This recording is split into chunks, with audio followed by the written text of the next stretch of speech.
Hola muchachos, bienvenidos a un nuevo video de la serie de Python. En esta oportunidad vamos a hablar sobre los closures.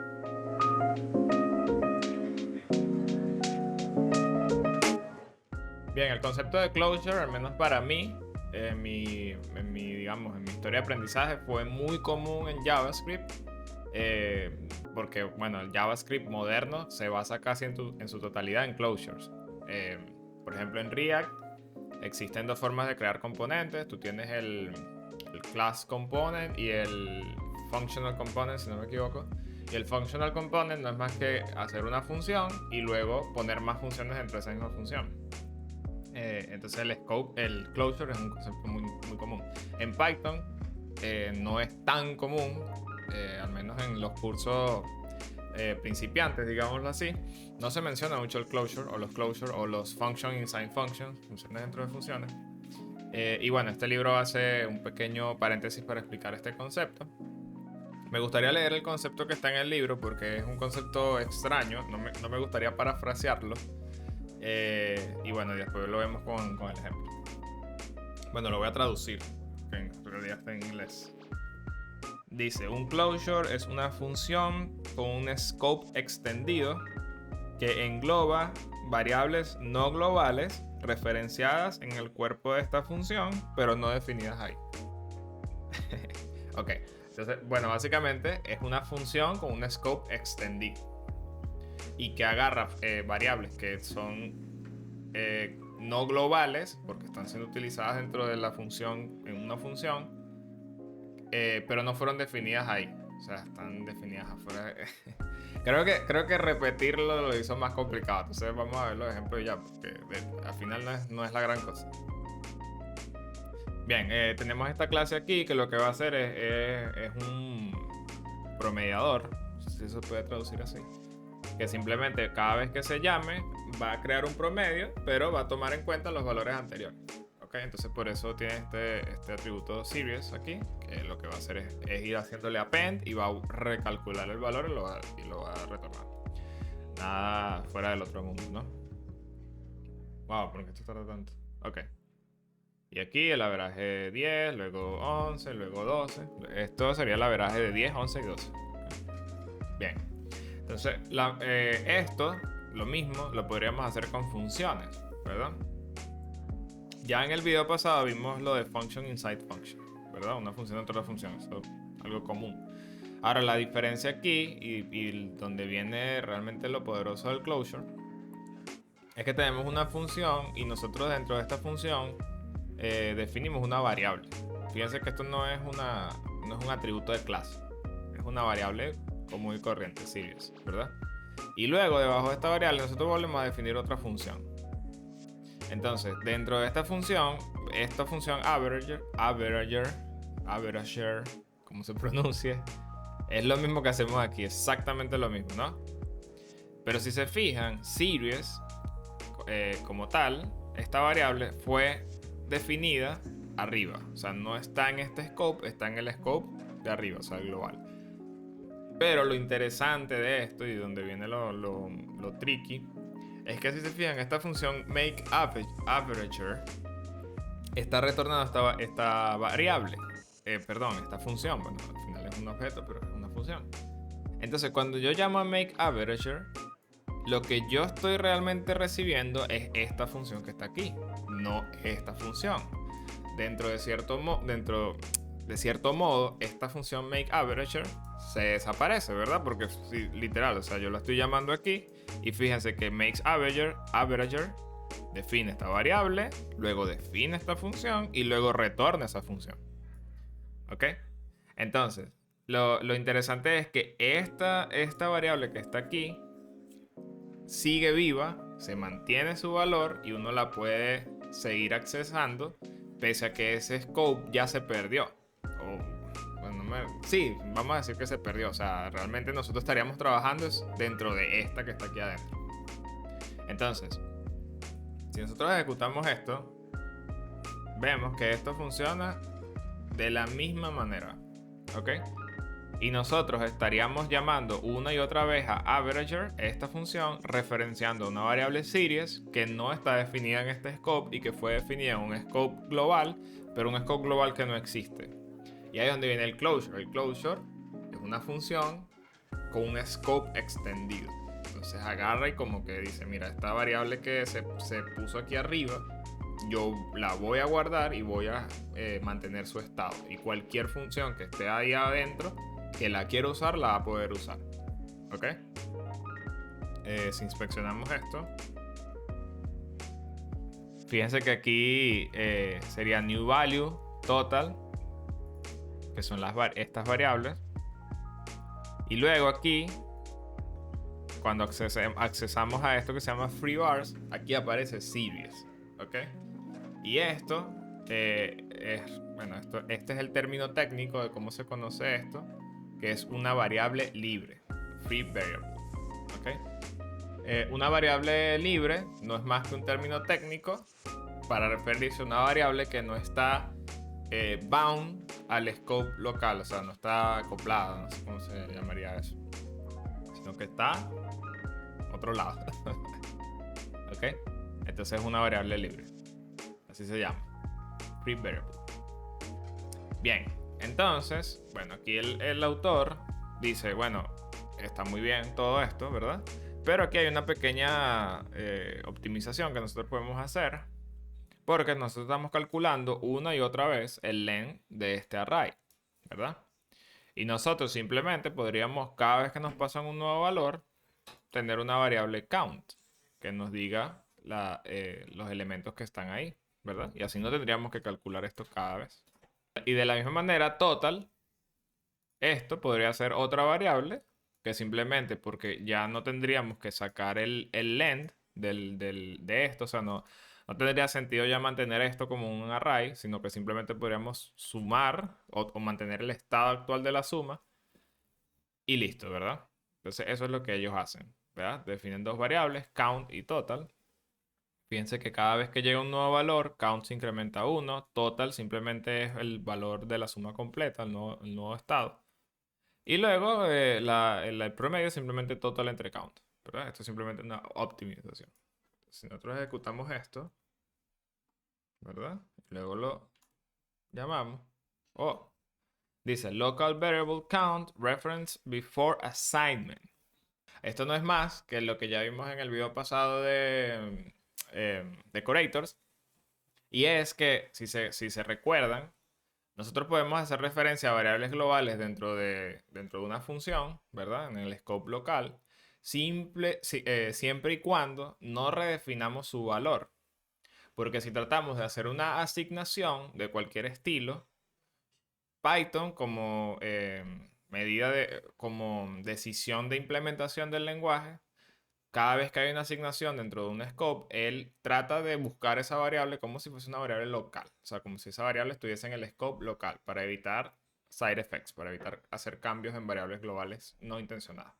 Entonces, en este caso, count y total, al tratar de uno cambiarle su valor, hacer una asignación, Python está diciendo, ok, entonces count y total para mí ya no son más free variables, son variables locales. ¿Ok? Y él las va a buscar dentro de este scope. Y por eso es que dice local variable count, no existe, y lo mismo diría con total. De hecho, aquí el notebook, o sea, el Google Colab, nos dice que aquí hay un problema. Entonces, bueno, ¿cómo solucionamos eso? Bueno, en este caso, tú le dices a Python, básicamente, estas variables que voy a modificar aquí, que voy a utilizar, son variables no globales, no locales, perdón. ¿Ok? Búscalas, ya sea en scope global o búscalas como si fuesen free variables, pero no están aquí. ¿Ok? Esto se debe utilizar simplemente cuando se va a hacer una asignación. Si tú solamente la vas a leer, no hay problema. Si solo se lee la variable, Python va a saber buscarla en los free variables o va a saber buscarla en los globales. Si se va a asignar, le tienes que decir a Python, hey, esto yo lo estoy asignando, pero esta variable es no local. ¿Ok? Búscala en otro lado. Bien. Y efectivamente, si nosotros hacemos esto, funciona perfectamente.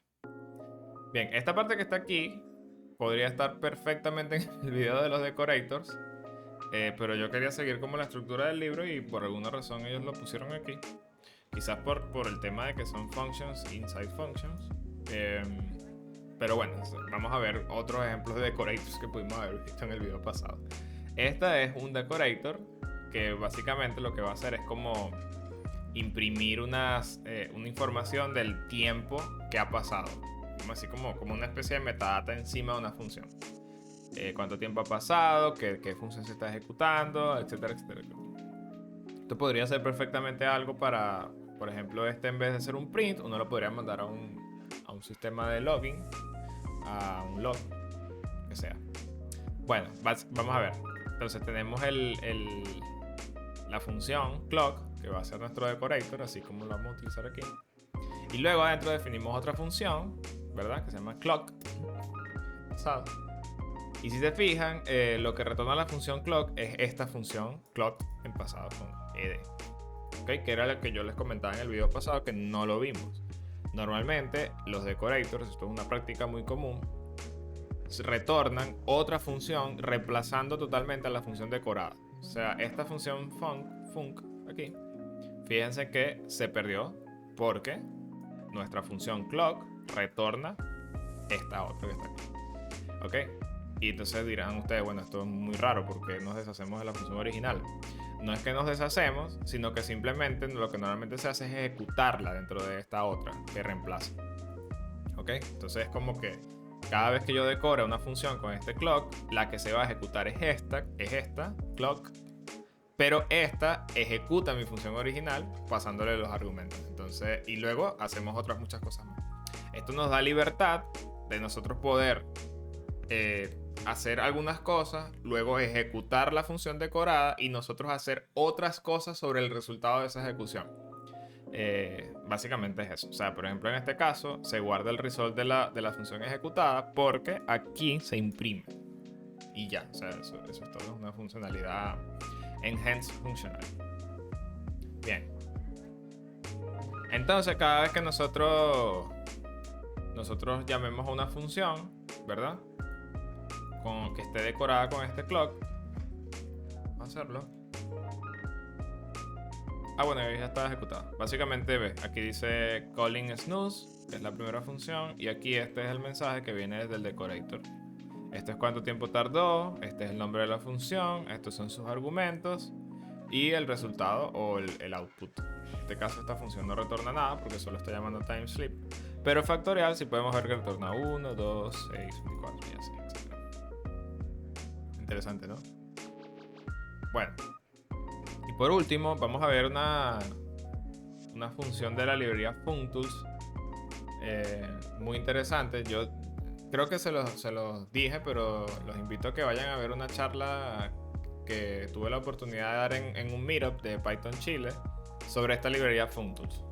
Y bueno, casualmente este método no lo mencioné, creo, en esa conferencia. Pero bueno, básicamente, tomando el mismo ejemplo de la función que ya hicimos allá arriba, ¿verdad? Bueno, con algunas cositas un poquito distintas. Functools wraps, ¿verdad? Es una función, o vamos a decir un método, un decorator también, que básicamente lo que nos permite es no perder la información de la función original que fue decorada. Entonces, yo les comenté aquí arriba que nosotros, la función clock, recibía la función decorada original y luego se perdía porque uno retornaba clock, que es una nueva función. Entonces, si uno retorna la otra, si uno retorna esta función, toda la información de esta función original se pierde. ¿Y a qué me refiero con información? ¿Qué parámetros recibió originalmente? ¿Cuál es el docstring de esa función? Por ejemplo, esta función aquí podría tener esto así, un clásico docstring de Python, ¿no? Y aquí ciertos comentarios. Y uno puede acceder a eso ya lo hemos visto en la serie. Eso se perdería, porque literalmente yo estoy retornando otra cosa totalmente distinta. Se perdería el nombre, ¿verdad? De la función, o sea, muchas cosas se pierden. Entonces, como buena práctica, esto no es como que wow, que se llama? Va a ser algo gravísimo si no lo hace. Pero como buena práctica se recomienda utilizar wraps cada vez que uno va a hacer una función, un decorator, para que se mantenga la información de la función original, ¿ok? Y no se pierda. ¿Que lo vas a usar normalmente en un código? No, esa información normalmente nadie la usa. Pero como un estándar, de repente alguien quiere usar una librería que tú hiciste en algún momento y quiere trabajar la metadata de tus funciones para hacer otras cosas y tomar decisiones, esto le salvaría la vida. Y ya, eso es básicamente eso. Bueno, no hay ejemplo de esto. Bueno, claro, hay un ejemplo de esto ejecutando la función Fibonacci. Y bueno, el último ejemplo que ponen aquí, que lo menciona el libro, es otra función de este Funcus. Esta sí la mencioné en la charla.